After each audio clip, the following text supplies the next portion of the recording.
आपको सबको नमस्कार। कैसे हैं आप सब लोग? मुझे भी कोरोना हो गया था और लगभग 7-8 दिन में होम आइसोलेशन में रहा।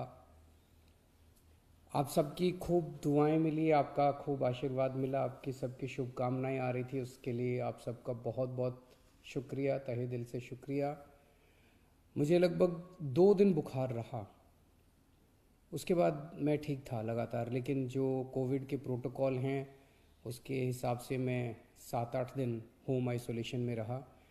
अब मैं वापस आप सबकी सेवा में हाजिर हूँ। आप सब लोगों की शुभकामनाओं के लिए बहुत बहुत शुक्रिया। लेकिन दिल्ली में जो कोरोना की रफ्तार बहुत ज़्यादा तेज़ी से बढ़ रही है, उसको लेके मैं हमेशा से चिंतित था।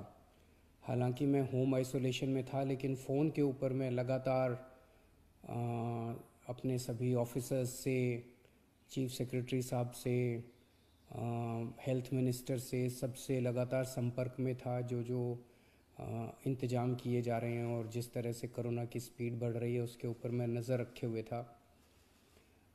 दिल्ली के अंदर जो कोरोना की, पूरे देश में कोरोना बहुत तेज़ी से बढ़ रहा है, दिल्ली में भी बहुत तेज़ी से बढ़ रहा है। रफ्तार बहुत ज़्यादा तेज़ है। मैं देख रहा था कि कल वाला जो हेल्थ बुलेटिन था उसमें लगभग 20,000 के करीब केसेस आए थे, और आज शाम को जो हेल्थ बुलेटिन आएगा उसमें लगभग 22,000 केसेस, पिछले 24 घंटे के 22,000 केसेस आएंगे।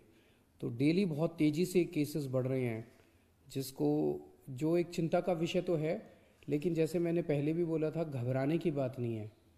जब मैं बोल रहा हूँ घबराने की बात नहीं है, तो मैं सारा डेटा एनालाइज करके बोल रहा हूँ। पिछली जो वेव आई थी अप्रैल मई में, उसमें 7 मई को इतने ही डेली केसेस आते थे, 20,000 के करीब। जैसे अभी 20,000 केसेस आए कल, 20,000 cases per day daily cases आए।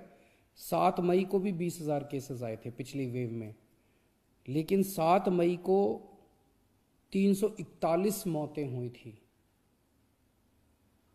341 मौतें।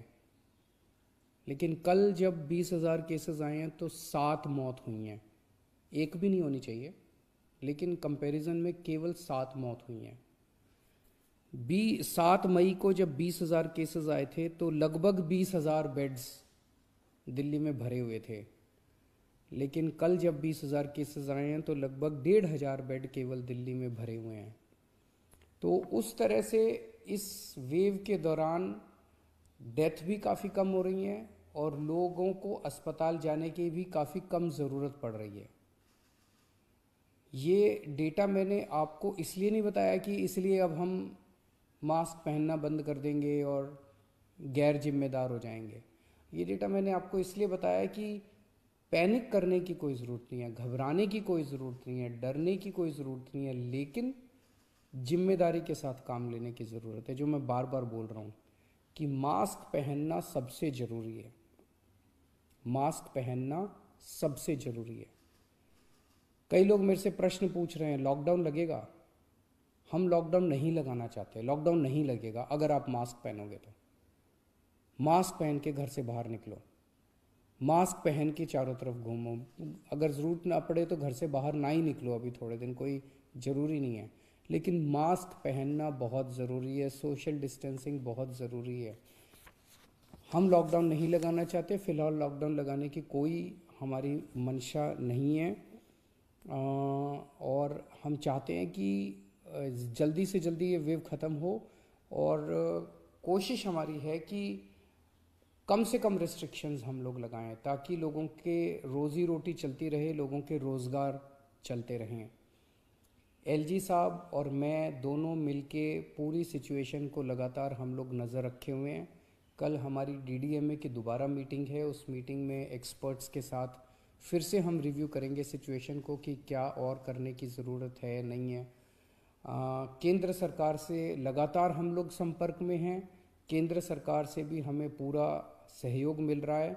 तो सब लोग मिलके, मैं, एलजी साहब, हमारे सारे ऑफिसर्स, केंद्र सरकार, सब लोग मिलके सिचुएशन के ऊपर नज़र रखे हुए हैं और सिचुएशन को कंट्रोल किए हुए हैं।